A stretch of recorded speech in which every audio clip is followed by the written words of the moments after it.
We take a look back at how the Nets made a run to get into the playoffs and what went down in their series against the Atlanta Hawks. Although they did not advance to the next round, there was still plenty of exciting playoff drama. After turning things around in the last few weeks of the season, the Brooklyn Nets found themselves in a tight race for the 8th and final playoff spot in the Eastern Conference. The Indiana Pacers were neck and neck with the Nets, and as it turned out, were tied heading into the final game of the regular season. For the Nets to clinch, they would first have to defeat the Orlando Magic, while the Pacers had to lose to the Memphis Grizzlies. Things looked bad early in the game for the Nets as they struggled to take the lead.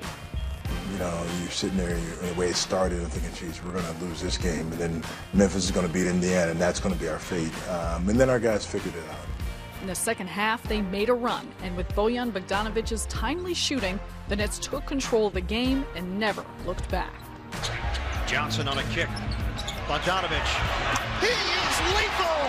Bojan Bogdanovic a three! He's been the difference maker for Brooklyn. They took care of their business, and with the Pacers' loss, the Nets clinched the final playoff spot. And we got on the road second half, and then it was almost like going right into another game because we went in the locker room. It was on the TV. Started watching. I went right to my office, and I sat there, had my jacket. I'm screaming at the TV like, "Foul!" You know. So it was like a continuation of like almost having two games. But it was a great feeling. I think Mirza was still here watching the locker room. Joe Johnson. But yeah, to win was great. First-round opponent would be the top-seeded Atlanta Hawks, whom the Nets had struggled against, losing all 4 games in the season series. Game 1 in Atlanta. The Nets struggled to control the ball in the first half, and the Hawks would go on to take a 10-point lead at the half. But things settled down in the third quarter as Brooklyn would cut the lead to 3. Brook Lopez and Thaddeus Young each posted a double-double, but it wasn't enough to combat the Hawks' 3-point shooting. The Hawks went on to win 99-92. Game 2 presented an opportunity for the Nets to split the series before heading back home for 2 games. The Hawks took an early lead, but Jarrett Jack, who once played just across the street at Georgia Tech, would come off the bench to lead a 27-9 run. The Nets took a 4-point lead. Jarrett Jack led all scorers with 23 points. But as Deron Williams went to the bench with a hand injury, the Hawks came back and took the lead at the half. Atlanta carried the momentum into the second half and led by as many as 11 in the fourth. But the Nets made a late run. Joe Johnson and Jarrett Jack made huge shots in the final minutes to cut the score to 1. In the final seconds, Williams had a chance to tie the game, but the shot would not fall. Atlanta took the second game as the series headed back to Brooklyn. Although they were now down, 2 home games in Brooklyn presented an opportunity for the Nets to tie the series and give fans a sense of hope and optimism. Some home cooking is just what the Nets needed in Game 3, and they took an early command of the game and led 31-16 at the end of the first quarter. The Hawks would come back and take a lead in the third quarter, but the Nets would play more efficient ball on offense and rallied in the fourth. Brook Lopez led the team with 22 points, resulting in a 91-83 Brooklyn win. The 6'3" guard from Illinois, number 8, Deron Williams.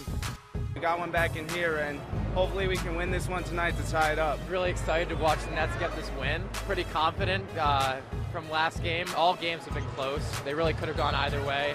And I don't know, I have a good feeling. I got to tell you, I walked in tonight and it was loud. Kids are screaming, everybody was screaming. I think they know that tonight's a night that it's going to be a big, big win for the Nets. In Game 4, Deron Williams showed a resurgence, hitting clutch shot after clutch shot, leading all scorers with 35 points in this game.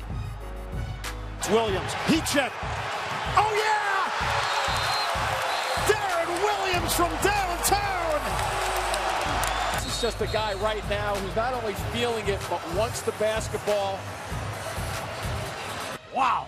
The teams exchanged leads throughout, and in the final seconds of regulation, Brooklyn's defense forced a tie game into overtime. The Nets took advantage of some 3-point plays off of fouls and went on to win 120-115, tying the series at 2 games apiece. Teague, the back in on Young. A kick. There's a 3. No good. Millsap. Grabbed by Johnson. The Nets crown the Hawks to even this series at 2-2. Darren Williams owns the night for Brooklyn.